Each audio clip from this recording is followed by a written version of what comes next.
Hello, and welcome to another episode of the ACE Q&A for October. for October. Oh, Where- look, I'm right below the little. Very nice, very There we nice. go. Where we, J. Todd Coleman, creative director, you can tell because it's right here.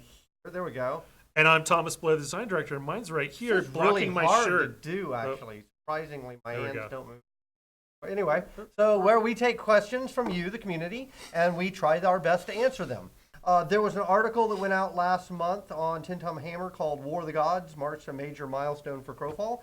And it had some really cool stuff in it. So I think the first thing was just, hey, if you hadn't checked that out and you want to catch up to speed, or if you're just checking in, you haven't checked in on us in a while, that is a great place to go and check that article out and just kind of fast forward very quickly to catch you up with all the stuff that's cool and that's happening. That plus, of course, this live stream. So we are well into the middle of the development now on this. Development has started. We're tracking well. There is a lot of really crazy, really cool stuff coming in this Yes. milestone.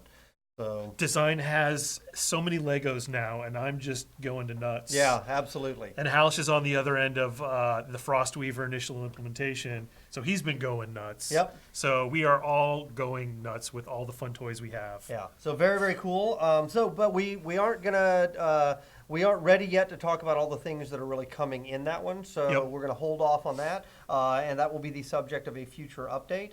As you guys know, in order to pick up some development velocity, because this milestone is so impactful, I basically asked the team to do a freeze on feature updates to the actual live environment. So we are a bit of a lull from updates going out right now. That is working. The feature freeze actually is allowing us to put all of our effort into this milestone, which is more important. So I do apologize for that. I want to thank you guys for being patient, because if you're in and playing, it does seem like it's a bit of a lull, and that's just a calm before the storm. So However, the feedback that they're giving and some of the bugs that they're finding are still going into Jira, so we're still documenting. and they're getting fixed in this version. And they are Absolutely. getting fixed. Yeah, so So- don't stop. Playing is great, playtesting is great, and bug feedback and polish feedback is actually great. It's just that we will not have our normal cadence of being quite so responsive to getting all of those Correct. things fixed. Not that we fix all of them all the time, but we definitely have had to slow it down. What you guys don't see is that there actually is a significant cost for that in terms of just going through the hundreds of bugs and prioritizing them, getting them passed Yep. out to everybody, tracking them, then cutting a build once they're all done, having that go to QA. We actually have a 24-hour QA cycle, which you guys probably weren't aware of. We have an outsourced team in the Philippines that we have a day shift and a night shift so that we can turn builds over very quickly. We push the builds out to them, and they'll then, while we're asleep, they'll go through the entire build and send us back a list of the fixes and what worked and what didn't. And then we go through a whole prop cycle where it Yeah. has to actually get patched out and put on the servers and prop.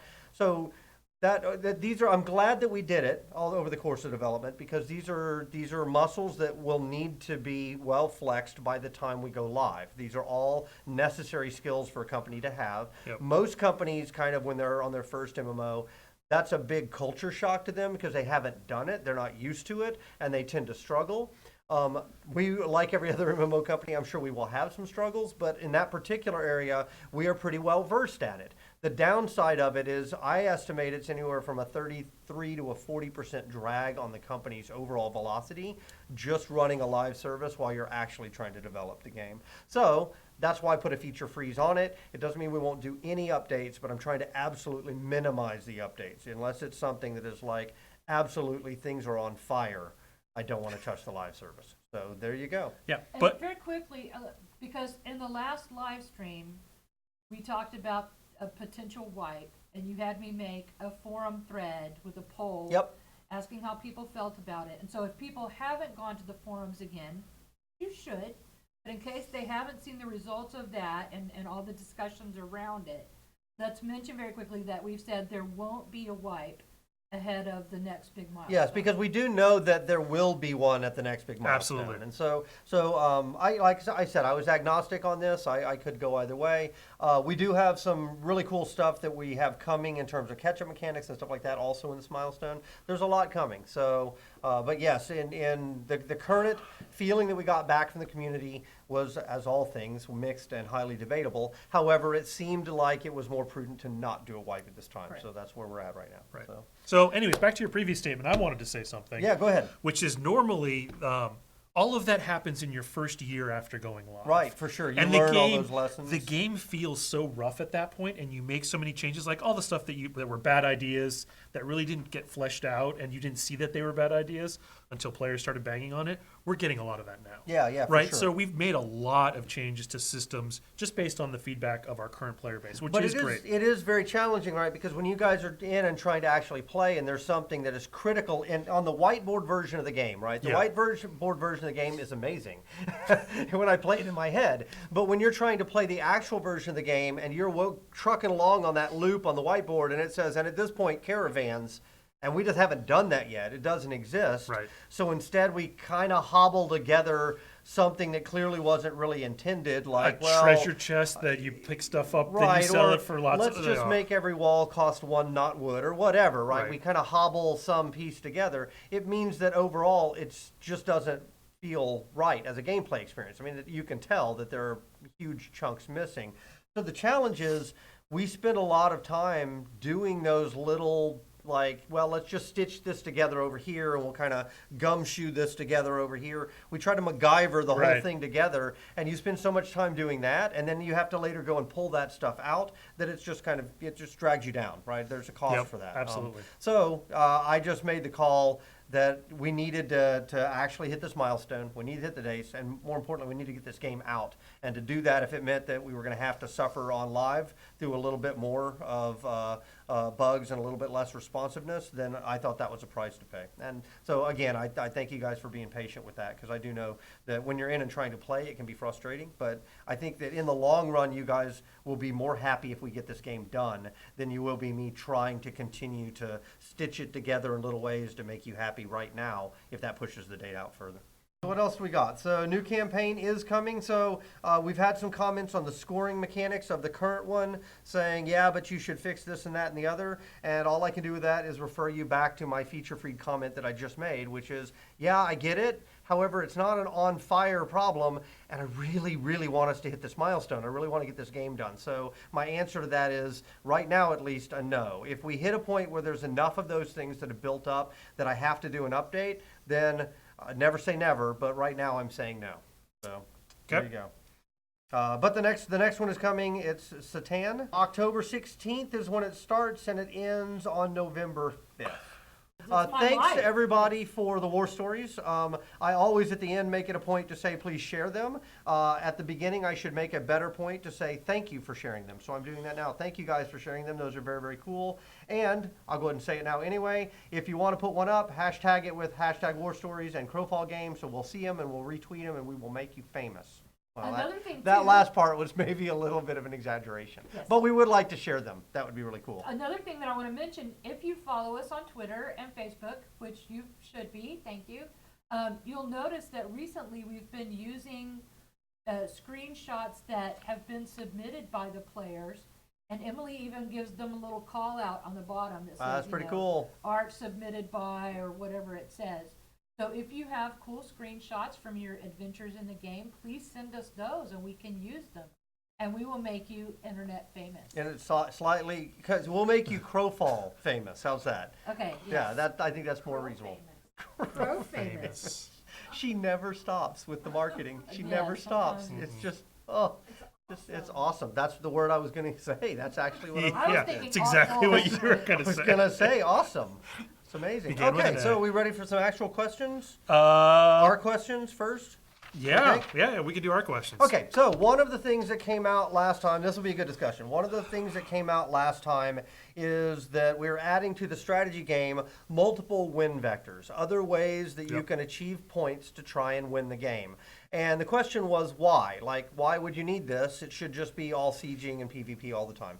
So I agree on the second part of that, which is that these things do need to tie back into PvP, but I don't think just sieging and only sieging is the way to win. I think that actually will lead to a more bland experience, right? Because there's not a lot of strategy involved if the only winning strategy is smash you, That's it. Right. There's no subtlety to that, right? So the things that we did where we divided up the idea of tasks into glory, wealth, and power. I'll drill that down into just a little bit more detail because I want to tie back to what I just said about those being PvP activities. So glory tasks are tasks that you do to help the gods, like you just to please the gods. So an example of them, a great example of those would be the Decapathon event that we just did, right?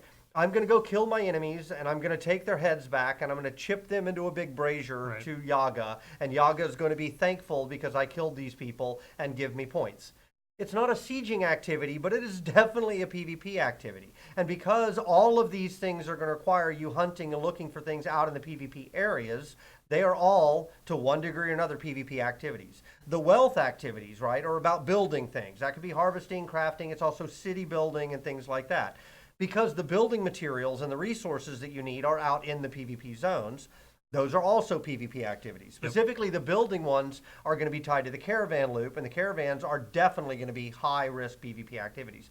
So I don't really go with the idea that it has to only be sieging. I think sieging is definitely a necessary part of it. And in fact, the entire power angle of Glory, Wealth, and Power is all about that. It still is uniquely territory capture. But the other two, I think, are still viable strategies that we want to foster. The other thing is it gives opportunities. So if you look at the way the worlds are going to play out, right, not every team is going to be viable enough to have a keep or fort. Right. Like that, just there will be teams that because they're smaller or they don't have as much play time or their overall competitiveness is not where it needs to be, their options are, well, I can make no points, which means I'll quit because I'll get no rewards. Right. Or, hey, here's a thing that I can do that actually will help me get rewards. If I can pick one of these tasks that pops up that is more suited to my team, like ambushing caravans. If I ambush a bunch of caravans, I actually get points for that. Well, that might just keep that team playing. And that's really what we want, is we want people to continually come back and continue playing. So anyway, I get where you're coming from. I think the underlying concern there is that having these alternative vectors will basically cause people to no longer feel like PvP is a primary core of the game. And I hear your concern, and I don't think that's going to be the case, but I will offer you this. If that turns out to be the case, these are just points, right? It's another currency in the game, and we have the ability to balance it. If it turns out that too many of the campaigns, once we start playing them, seem to be going to people who are concentrating on the glory and the wealth and achieving those somehow without PvP engagement, and nobody cares about power, I can't imagine that would be the case, but if it does, I will adjust the points to make power more powerful. I mean, that's and just such more a weird impactful. edge case, right? Because to do any of those tasks, you need to go out into the world. It is. It's a viable. I mean, I get the concern, absolutely. I just and of course, remember, I've seen the details of the system design, and you guys haven't. So voicing the concern is absolutely valid. I'm glad that you did. Hopefully, I've addressed it just now, and to the degree that I haven't, all I can say is we will make sure to watch, and if that becomes an issue, we have fallbacks and plans to deal with it. I don't think it's going to be an issue, though. Right. The basis of all of them pulls you into the world. That's the whole point. And by pulling players out of keeps and in the temple, they're in the world, which means that you're now vulnerable to PvP activities. Yeah. That's just what it does. And none of these goals are things that you should be able to achieve just hanging out in a temple. Right? You're going to have to go out into the PvP worlds. That's the way they're all engineered. Yep. So All right. we're not going to put in gain 5 divine favor for sacrificing a bunch of knotwood to Sibel. That's just not, you know, that's not the kind of task we're talking about. So, okay, so did we cover right. that one well? What do you think, Cece? Did that make sense? I think it did. All right. All right. Great. So the next one is about can we put timers on the vendor slot, stuff like that. So I got 2 points. Number one, let's answer the question. And the answer is we already have that. Correct. So why don't you explain why it works? And then I'll go to the next point, which is kind of the higher level point. Yeah, the vendors all have an upkeep cost. Yep. And when the vendor runs out of money to fund that upkeep cost, it starts eating their items and converting that into money. And it to eats pay the you. items at the lowest value first, right? Correct. So with the assumption being that we're hoping you will log in and manage your vendor. And if you don't, we're trying to make it as least painful as possible. Right. So we figured, well, let's get rid of the crap first, and then we'll work our way up to the stuff that you really care about because you set the value, to be that way. And then when he's out of gold and items, there's nothing else on him, he sits down and 24 hours later, he's going to eat himself. Right. And he goes away. So what about the situation where the server comes up and there's one or two people that run in and claim all the vendor spots. Aha, so excellent transition, Val, because this was, I said, let's cover the current system Yes. first, and then I'll take it to the higher level. The higher level is that this is a fine plan right now while we're in testing, and I think it's okay to jumpstart the economy. It's not a great long-term solution, right? Especially once we get to real player scale numbers. So I'm not completely opposed to having these slots out there scattered in the world. I don't like them all being right there in the temple. I would at least like to kind of move them outside. But in general, I really want to move that behavior back to the EKs. It's just that we weren't getting a lot of EK flow right now. There's a number of reasons for that. A lot of them are on us, just because I've been putting our efforts on campaigns, not on EKs. I want to move that behavior back to the EKs. It's just that to get things up and running now and kickstart it, it was an easy solution for us to put some slots in, so we did. But I don't think it's going to work long term for us. And then in the dreg set, you're going to have vendor slots. Yeah, and in the you're- drag slots, that's okay. I mean, that's fine. We can put them there as well because those worlds do go away. All right, what else we got? All right, so the next one. When you use your pips crafting an item and you roll the first time, so you get to the reroll step, the players wanted to know we should have a window showing some kind of indication how many amazing, greats, and successes you had in there. And so if you can envision the screen, They can't see you. You're doing hand. I'm doing hand gestures. and they can't see you. Yes. It's a tile So screen. we'll wait for the question to come down. But you know There we the go. screen we're talking Okay. about, the UI widget that shows the 10 pips and they're all Uh-huh. circles. Yep. So we have a UI prototype that we just never put in game because we ran out of time that milestone. Right. But every one of your results, instead of it being a circle, there was like a star if it was an amazing, and a square if it was a great, and a triangle if it was a regular success. Oh, that's cool. So you could look and see, oh, this one row had 5 amazings, 3 greats, and 2 whatever based on the shapes. Okay. And it's a simple change. We will get it in at some point, which will inform you when you hit the reroll button. You'll see, oh, all the triangles get to reroll their stack. Yeah, so in this milestone that's coming up, we do have a host of new UIs that are coming online, right, Yep. to support Divine Favor and all these other systems. After that, then my goal is to go back to the older UIs and start to revisit them. Because Yeah. unless they were broken, a lot of times it was like, all right, well, let's move on. Because we've got new ones that need to come online and new systems need UIs, otherwise the system doesn't work. So we're now finally to the point where we're going to get in the last set of those new ones, and then I'm hopeful we can move on We to loop the wagons back and looping just back and starting to polish. Yep. I feel like there's a lot of areas where, I mean, the character sheet alone, right? We kind of just kept glomming stuff onto it, and it just I don't like it. I don't like it now. So that's what happens when you add. That's it what happens when organically. you're like, hey, you know what? We need a slot for this, and Yeah, now we just have this other stick it feature. here. Well, there's a little corner over here. Just kind of stick that there. We're like, hey, So- there's just a little tiny spot there. I It's can put a button there. It's also tough because there actually is a fair amount of UI which is just related to polish, right? Where you just go back Right. and polish. When systems are still changing and you're like, oh, I've made a change to how this whole system works, that polish effort is largely wasted because you're back to now changing the core, Yep. which means you have to regrow through polish. So there will be a whole round of polish. It's best to wait on that until the systems are as locked as they're going to be. So, and I think Yeah. after 5.110, that's when we'll be as close as we're going to get before launch. Yeah. At that point, it will be like, let's stop adding new things, Yep. and let's just polish the ones we have and fix the bugs we have. Yep. Right. Which Absolutely. means you won't see a lot of those huge sweeping additions to the UI. All Anyways. right. Okay. Here's one. Is this next one the runic weapons one? Is that Yes, it correct? seems All right. like you're not able to make a heavy runic weapon I think there's a reason why it seems that way. because there is no recipe for that. Because that doesn't exist. It's not a thing. Yeah, It- that's right. Okay. It's not a thing. So that's an So- easy one. It's just Yes. So does that mean they will never exist? that does not mean they'll never exist. Okay. So you just haven't done it. Are you planning on doing it soon? Or are you? Still I am not thinking planning about on it doing soon. The heavy weapons right now, basically what a heavy weapon is it has more weight, which Okay. means it's more expensive to use, and or your cooldowns are longer when you use it. Okay, cool. However, it has a 5 to 10% damage bonus.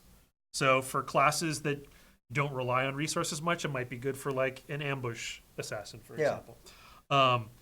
Now, we did do some interesting prototype work where we were able to change the input model to, instead of hold down to just repeat your basic combo chain, Okay. we were able to do a prototype where if you held down, it did basically a 4th attack.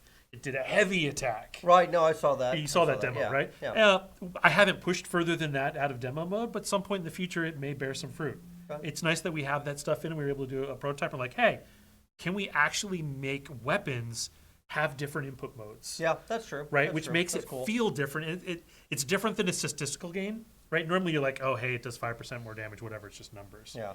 Right. When it actually changes how you left click, it's definitely interesting. So at some point, heavy weapons may all transition to that, but those are more expensive because they have animation. Well, costs I associated. will tell you, I don't want to deal with it right now. Yeah, and It's definitely one not more right damn now. thing. That's why I kind of put it on the shelf. It's one more thing. I prototyped it, put it on the shelf, and I'm like, this is something cool we can All right, do. so the other part of this, you said, hold on, let me explain what heavy weapons are. So for people who might not already be in and playing, what are runic weapons? Runic weapons are the weapons that unlock in a character during the final promotion tree.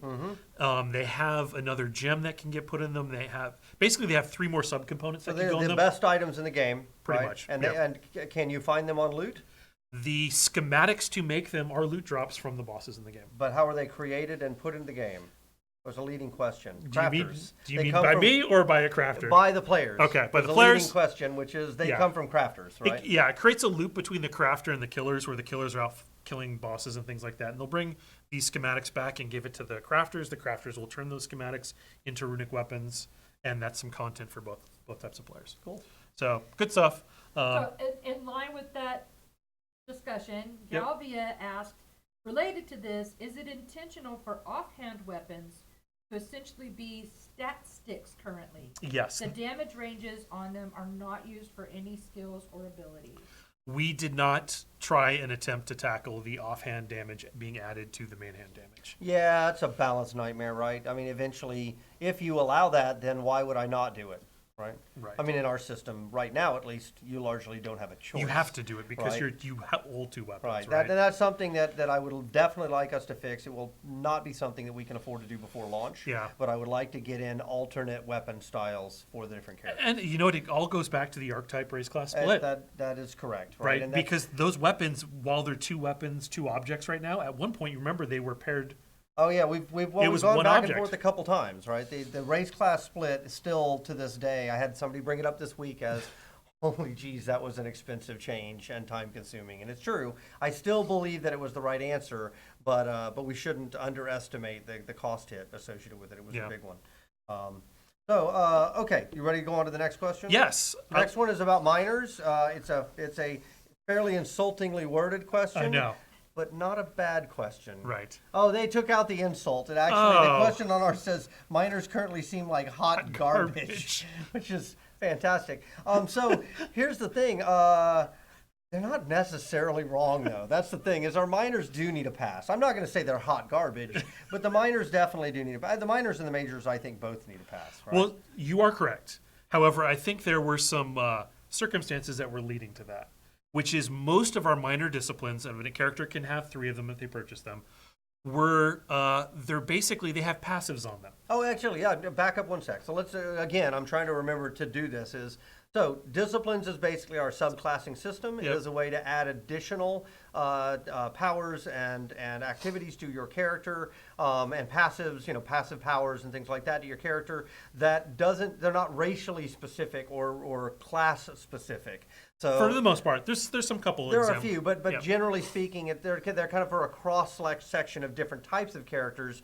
Now I can take this, or you can take this, Right. or whatever. And they're similar to, if you play D&D, like the feat system yep. in D&D. Majors are supposed to be big and really impactful. Minors are supposed to be minor and just kind of tweak your character a little bit. So sorry, quick definition for people in our studio audience who are just joining us today. Yes. So go back to what you were saying. So the challenge is we had 3 of them, and our initial idea was, hey, we're going to give characters lots of passive powers, and you're going to have a big giant list of them, and they're only going to be able to load out 3 of them. Yep. And as we've been playtesting ourselves and listening to your feedback, we discovered that it's not fun.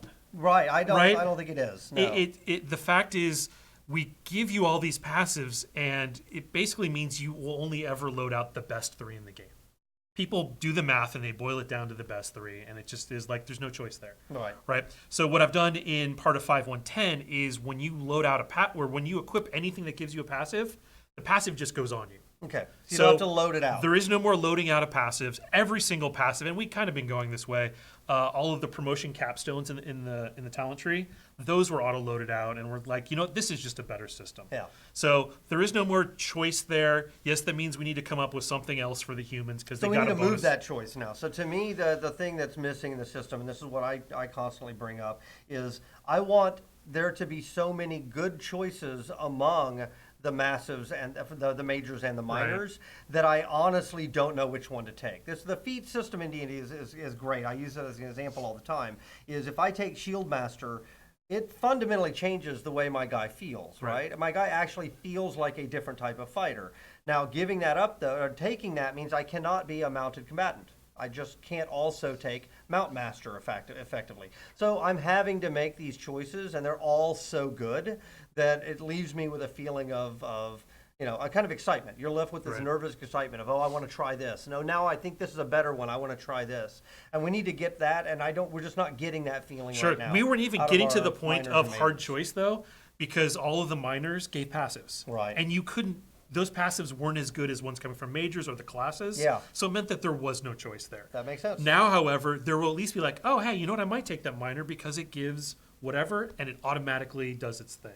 So I think the other thing that is useful to remember is that when we made that system, right, that was at one point in time. Now, here we are, we've added so much more to the game that wasn't available back then. So when we take another look now, it opens up. I mean, Frostweaver's a great example, right? As we're designing powers, we get the benefit now of looking at all the other classes and saying, okay, which pieces do we want to pull? And which pieces do we want to take? Poor Knight, who was the first one out the gate, we just kind of had to make his powers. So at some point, in fact, I expect we'll have to go back through the classes a little bit and do a little tweaking as well, Somebody had especially to be those first. earlier ones. Right? Yeah, someone had to be the first, right? Yeah. And he was our first boy. Yep. So. He's going to be. They're celebrating this change. Oh, are they? Like, everybody's very happy about this. The feedback in the channel is very Yeah, because basically they've been limited to 3 or 4. Right, and now they're not limited to that, right? They can probably some of the classes will have 10. Yeah. Right, so we have to definitely make sure that no one goes off the power scale, but it means that those things are now interesting once again. Yep. Which All right. is a good so choice. this ties actually into our next one, right? Which is a question. But this is basically I want to see what the slide says. How does the slide says it? Yes. Okay. So in the last Q&A, you mentioned that you have 1,500 unique powers. I'm calling bullshit on that. That's basically what the question is that seems like a big load of BS. So we actually do have, I don't know if it's 15 or 13. It's a big number, right? It was like 1437 at last count, so which is close enough to 15. We're a little off. So this includes some things that you guys probably don't think of, like if you have a combo chain, that's actually technically 3 different powers. Correct. If you have a monster, and the monster has a full set of powers, that has a bunch of powers. If you have a hanging effect, like when you log in the game in season and it says Eternal Spring and you get Plentiful Harvest, that's a power. Login and vulnerability, like every one of those things. Yeah. So there's just a ton. Yeah, the game is really, really, really big. We're years into it now. There's a whole lot of game there. So one of the things we are in the middle of doing right now that I'm hopefully you guys will not see any problems from is we're actually going through and just cleaning up a lot of the power system stuff right now. Right, we're trying to get it ship shape and ready for launch, which includes scalability. It includes fixing a whole host of the bugs. It's just, and fixing some of our back-end tools, which you guys don't care about, like generally speaking, but it will make you and Halish very, very happy. Rejoice. And you guys then indirectly will like it because if Blair's happy, he'll be less punishing. In the game design. Well, we'll make cooler no, things. It means that the powers will be cooler. Right, so. it just means that we can make cooler things. I think we've made a lot of really cool things with the tools we have. Yeah, for sure. But the better the tools, the cooler the things that you can make. Absolutely. Right, so it's definitely a worthwhile investment. We have some really interesting, this is a total tangent, but I'll take it anyway because it's interesting. We have some really interesting things coming in this next version that will later down the line surface in really interesting ways, like the parcel adjective system, right? So adjectives is basically a way of putting tags on players. So you can say, I put on a helmet, the helmet puts on the invisibility tag, I'm now invisible, I take off the helmet, I'm not invisible. That I just watched Clash of the Titans over the weekend. Oh, okay. So that's There you why, go. Okay. That's why that example jumped to the top of my head. The original one, the one released the Kraken one, not this new one. The one with Bobo. It's awesome. So anyway, so Wait, they didn't put Bobo in the updated one? they made a joke. They were going through the armory, and one guy reaches in and finds a mechanical owl. And he's like, "What's this bullshit?" And he throws it to the side. I was like, "Screw you, buddy. I hate your movie. Burn in hell." So anyway, I didn't really say that. I was children. CC, don't give me that look. So what were we talking about? Oh yeah, the partial adjective system. So adjectives are a way that we can basically tag players with anything, right? So you can tag somebody with sin, or you can tag them as cursed, or whatever. So a power can apply a tag to me, or to my group, or to Blair, or whatever. Right. And then other powers can look for that adjective when they trigger and say, oh, he's got sin on him. I need to do this, that, and the other. Sure. So what we've never had the ability to do was do adjectives on a parcel level, right? So What is a parcel? a parcel is a chunk of land, right, that is shaped like a Tetris piece. Okay. And you can see this very clearly if you go into your personal or eternal kingdom, because you can actually drag and drop and move those pieces of land, and they stitch together in real time seamlessly, and you can use that to design out your world, which I still think is a miracle, and I'm surprised that more people aren't just aghast that that works. You don't even have to reboot your server. You literally move a mountain, and it just moves and works. So that's all working. We have that. That's a thing. So in the campaign worlds, we generate our campaign worlds procedurally, kind of like Minecraft, though instead of using little bricks to do it, we're using these parcels. So a parcel is basically an area of land. We also have networks of parcels, which are basically little tiles that, well, not little, they're actually giant, but they're chunks of land that we stitch together into kind of a network. So it actually looks like a branching tree pattern. Canyons work that way. So a canyon is stitched together. I need a straight and then a turn and then a T intersection or whatever. Roads are the same way. Forests are the same way. So each of those is a network made of little 1x1 parcels, little just single 1x parcels. So before, parcel don't know what parcel is. Like if I walk onto a road parcel with my character, okay, it's just terrain, right? It didn't have it had no actual like concept of the fact that it was a road. Yep. We do that at generation. It figures out how to organize them, but by the time it gets down to your client, it doesn't matter. It's just a tile. So parcel adjectives means we can now add tags to those parcels so that I can actually say, hey, road, you're a road. And then my caravan animal can say, hey, I'm on a road. I get a power that gives me a 10% speed boost. So Yep. I'm a swamp parcel. That means any player who comes into me now has the swamp gas poison effect, and they will stop regaining stamina. And then when they leave that parcel, that poison gas thing is removed. So this opens up a huge amount of gameplay for us, Yeah. right? We can actually have now a building that I can place in my stronghold that is a monolith that turns off flying in the zone. So it's a no-fly area. Yep. Right? Now, you're not going to be able to build all of the things, but we're going to have choices of the things you can build, and those choices now can actually be impactful across all the players, all the monsters. It's really cool. It is, and we It's basically really cool. we had powers and we had the world. Yeah. and there was like they There didn't wasn't know a about bridge you. between them. And then Steve built the bridge for us. Then all of a sudden it's like, oh wow, we can do all kinds of And crazy buildings now can add and remove parcels as well, Yes. which is really cool. So things. Yeah. So anyway, that's really neat. And eventually we'll get to tie this into all sorts of things. We'll tie it into the weather system so that if a druid is there, they can increase the chances of a storm. Like we can do post-launch, all the things with this system. It's just a really cool. I get excited about the architectural pieces that snap into place when they open up an entire new, like a whole new canvas for us to go and play with. I think that's really cool. It was that Lego that we always needed. Yeah, which it's is- just that key piece, right? and It's then a you, key you piece. get it. You're like, oh my god, look at all these things I can do. Oh, now. there's actually another one that's coming too, which is we call them push button interactables, right? It's basically now tying any object in the world that you can walk up to and F to interact to be able to trigger a power in the world, and that power does something, including adding parcels, adjectives. So we're getting all these pieces now, and it's going to give us a ton of potential growth later down the line, and a Absolutely. bunch that we're going to use in this milestone actually.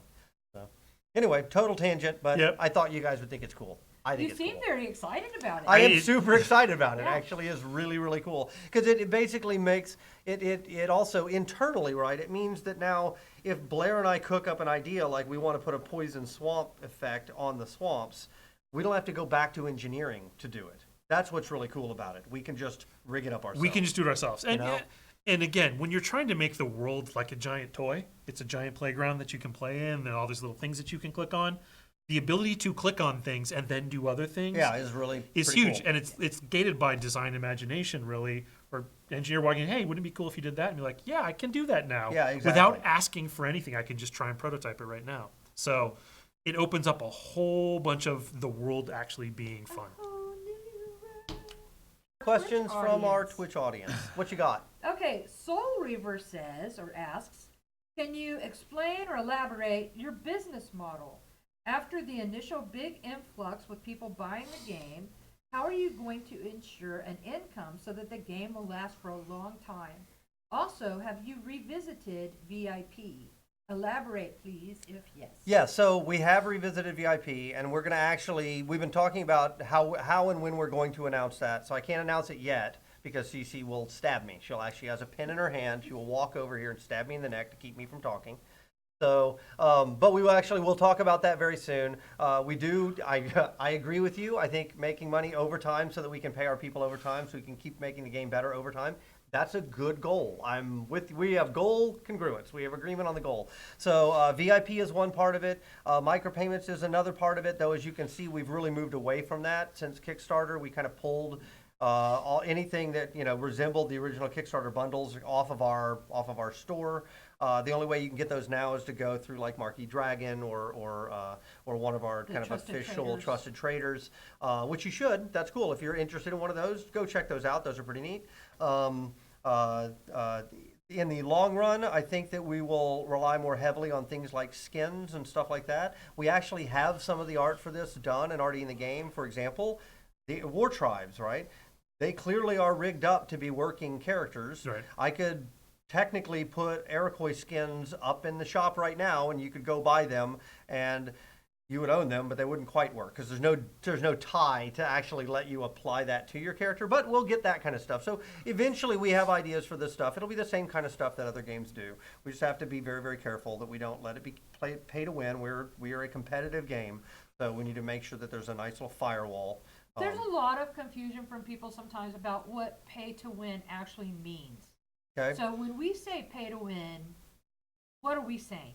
So- Just to make it absolutely clear. Yeah, I mean, as you can tell, even the industry's expectations of what is considered play to win has changed In the last 5 years. In the last 5 years, and so we've tried to be better and better about being in front of that. So a couple years ago, in December, I think 2 years ago, I felt like there was just a sea change in what was allowed, what people thought was acceptable. So we, at that point, still had all of our original Kickstarter, like castles and keeps and stuff, up on the website.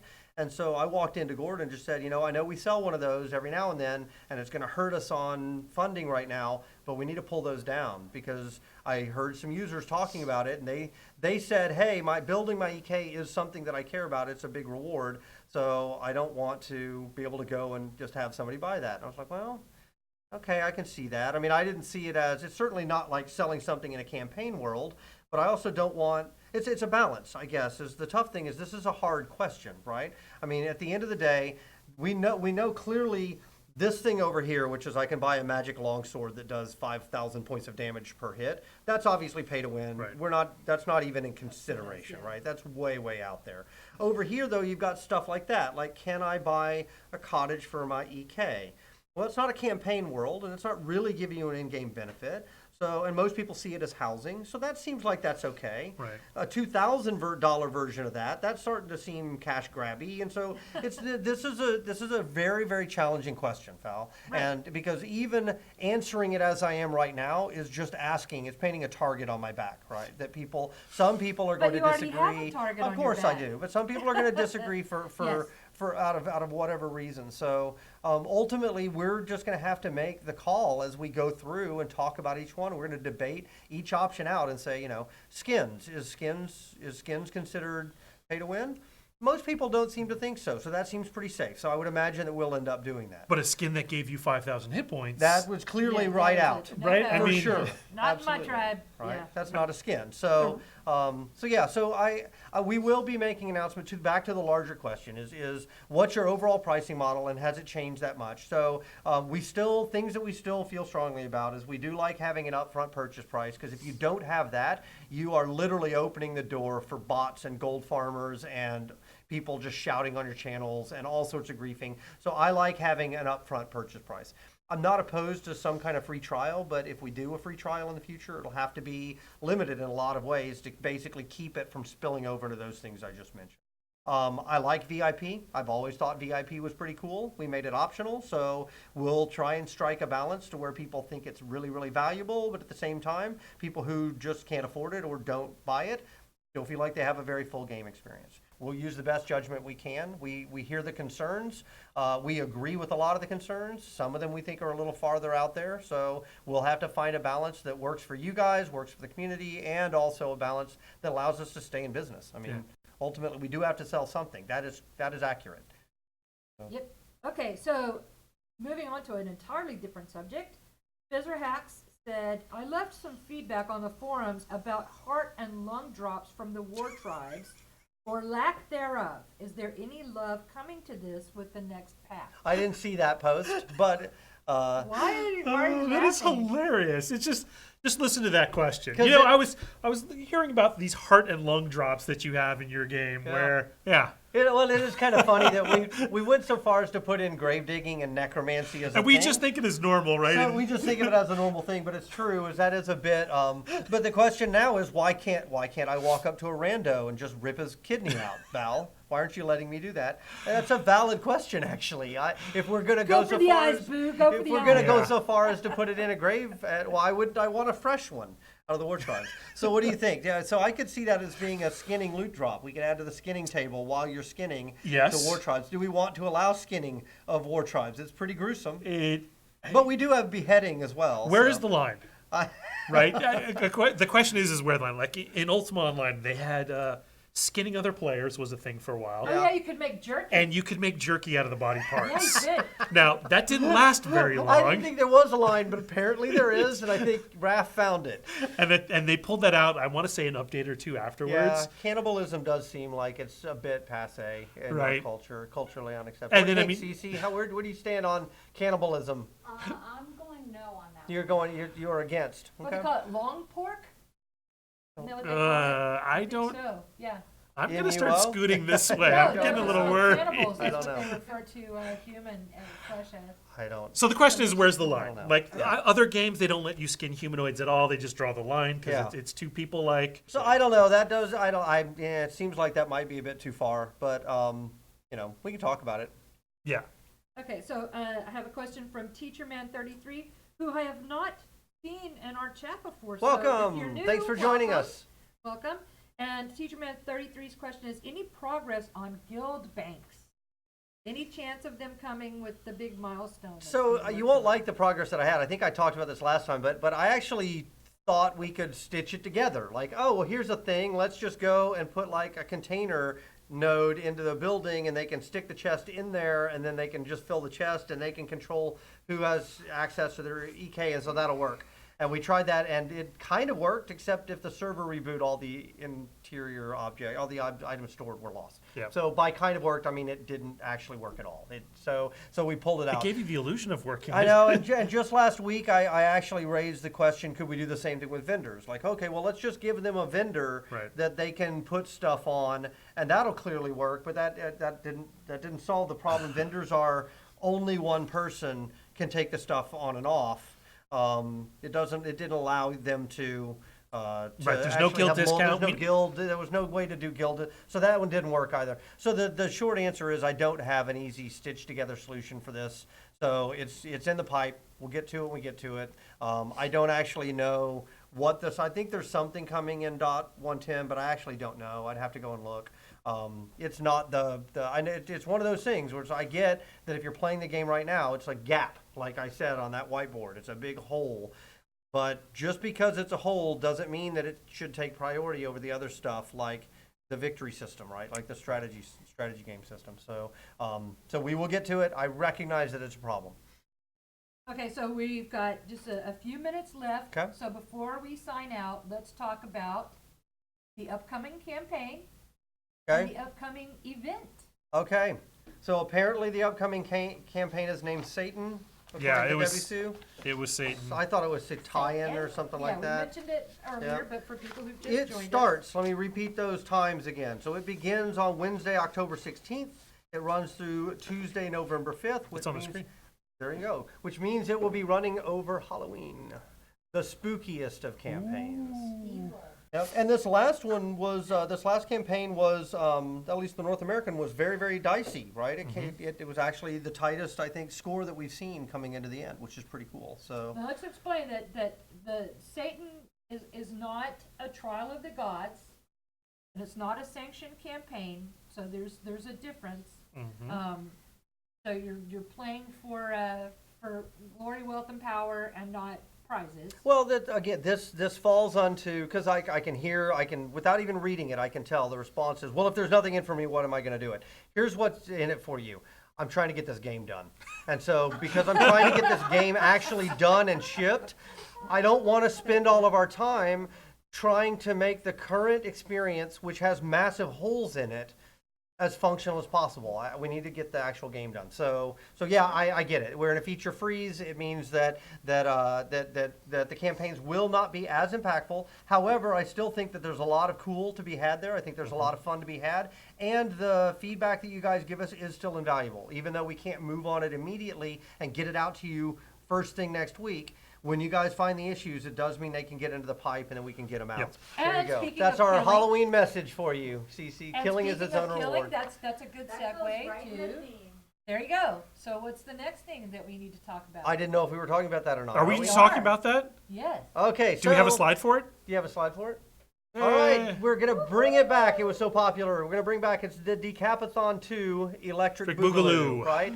And we're gonna do it again. So, again, I realize that this is a repeat of something we've done, but it was a pretty cool thing that we've done. It's another opportunity to get some cool glowy skulls, which is always fun. Looks like they updated the art too. And we did do an art update. I'm trying so hard to feature freeze us, but occasionally there's gaps in the armor. So this is a new one that's going to come out. I think it'll be fun. I think it's a cool way to continue pushing on things as you guys kind of entertain yourselves and buy us time to get this game done and get it out. Right. So Decapathon 2 is coming. We will see you there. And there was much rejoicing. They are very excited about that. Cool. Great. Who is it? Gabby said, "I'm spending all my imports on skulls." All right, guys. So I want to go ahead and do the things that I do every time, but it's worth repeating. First of all, I want to say thank you guys for your continued support of us. We literally would not be doing this project without you. Like this game is so unique and so different that it is hard to pattern match for people who don't really kind of look at it deeply.